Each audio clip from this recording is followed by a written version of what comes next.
రాసింది యాక్చువల్గా సినిమా కోసం రాసింది కదా, ఆయన ఎక్కడో ట్రైన్లో వెళ్తూ ఆయన రాశారనమాట. ఆకులో ఆకునై పువ్వులో పువ్వునై కొమ్మలో కొమ్మనై నుండే తరమనై ఈ అడవి దాగిపోనా ఎటులైనా ఇసటనే ఆగిపోనా. ఇది ఆయన సినిమాకి రాసింది కాకుండా సందర్భానికి తగ్గట్టు దాసనారాయణరావు గారు డైరెక్టర్ గారు ఎంత బాగా పెట్టుకున్నారో అనిపిస్తుంది. ఎందుకంటే ఇది అమ్మాయి పెళ్లి చేసుకొని వాళ్ళ అత్తగారికి ఇంటికి వెళ్ళిపోతుంది. సినిమా చూస్తేనేమో నాగేశ్వరరావు పెళ్ళేమో జయసుధని చేసుకుంటాడు, కానీ ఆయన ఇంకొక సైడ్ అట్రాక్ట్ అయిపోయారు.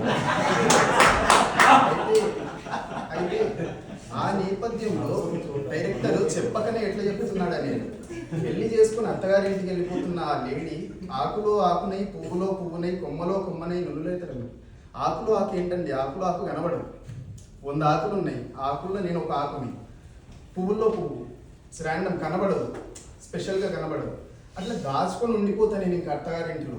ఆమె సిచ్యువేషన్ జయసుధ సిచ్యువేషన్ అట్లాంటిదే. నిజంగా మనం సినిమా నోటీస్ చేస్తే ఆమె పరిస్థితి అట్లా అత్తగారింటికి వెళ్ళిపోయింది. ఆయనేమో ఈమెతో సరిగ్గా ఉండలేడు, ఇంకొక దిక్కు వెళ్ళిపోయింది. ఏం చేస్తుంది ఆమె, ఆకులో ఆకులాగా పువ్వులో పువ్వులాగా కొమ్మలో కొమ్మలాగా అక్కడ ఉండిపోతుంది అనమాట.